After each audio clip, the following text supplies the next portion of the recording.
Hi Trojans, it's Miss Point here. Today I'm going to walk you through the steps of making your very own 4th of July wind catcher. Stay tuned.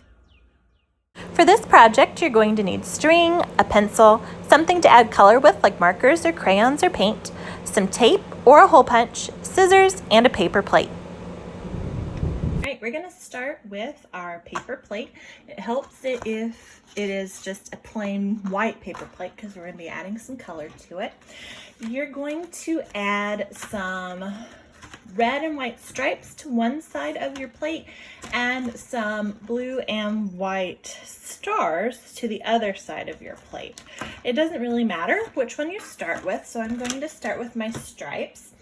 If you are worried about getting them exactly straight, then you could get a ruler or a flat edge like the side of a book or anything else that's straight, but it's not going to really make much difference once we finish because you're not going to see these stripes up against each other anyway. So right now I am making some lines all the same direction across my paper plate, and then I am going to start coloring in with my marker in between every other line because I want a white stripe in between my red one.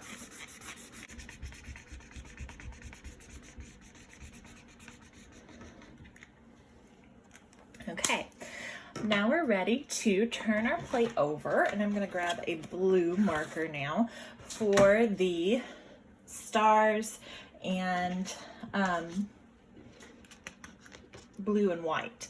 So on this side, you can make your stars all different sizes if you want. I'm going to really slowly here draw a star for you in pencil so you can see the shape. You could do this with marker if you want. The lines will show up if you do, so that's why I'm going to do it with pencil first. So I start at a bottom left, and I'm going to go up to the top center point, down to the bottom right. Then I'm going to come up to the left, straight across to the right, and then I'm going to connect that with my first edge, and that gives you a 5-pointed star. So if you wanted to draw those around your plate, then you could come in with your blue marker and just go around the outline. If you want your star to be completely white, you would draw it in pencil first. But if you want to see those lines, which is okay, you can go ahead and draw those stars with your marker. I'm going to go ahead and draw some stars. And then we're going to color in all around them.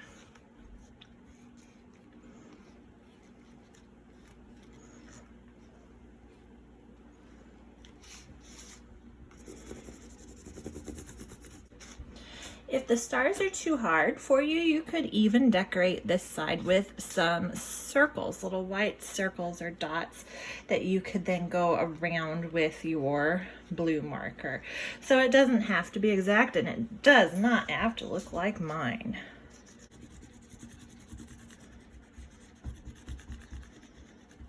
All right.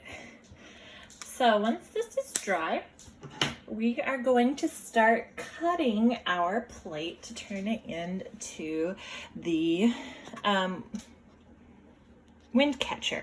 So I've got stripes on one side, stars on the other, and I am going to start now with a pair of scissors, and I am going to cut a spiral. That's one of the types of lines we've talked about in art. So I'm going to start on the outside edge of my plate, and I'm going to start cutting a curve, and it's going to come closer and closer into the center of the plate while I cut. So let's see how that looks. I'm starting at the edge, and my edge can be big or little, doesn't really matter, but see how I'm turning my plate and holding my scissors still. It's going to give me a nice smooth curved edge.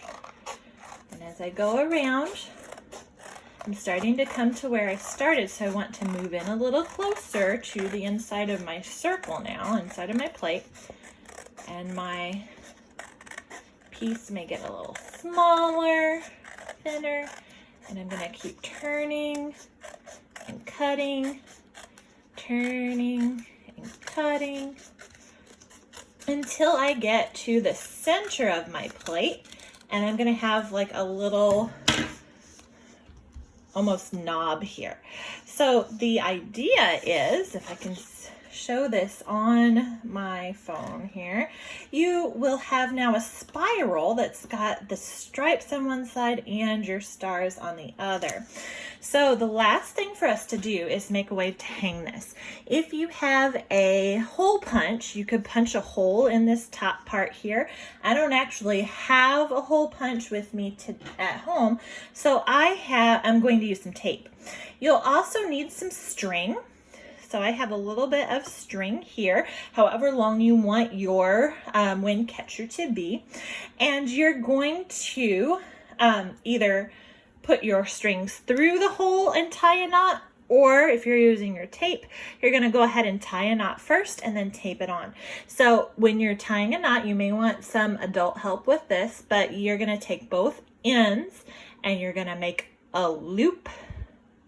So you can see that loop here, and you're going to take the end and wrap it into and through the loop. And when you pull on that, you have a knot.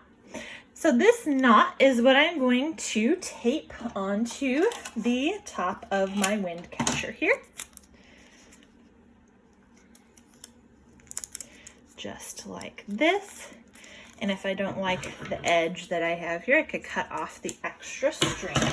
And now I have a loop of string to hold my wind catcher up so that it can kind of bounce and move around as the wind blows. I hope you enjoyed making your wind catcher with me today. You could use this same idea of the plate and the design on both sides to make all kinds of different looking wind catchers. I would love to see what you guys come up with.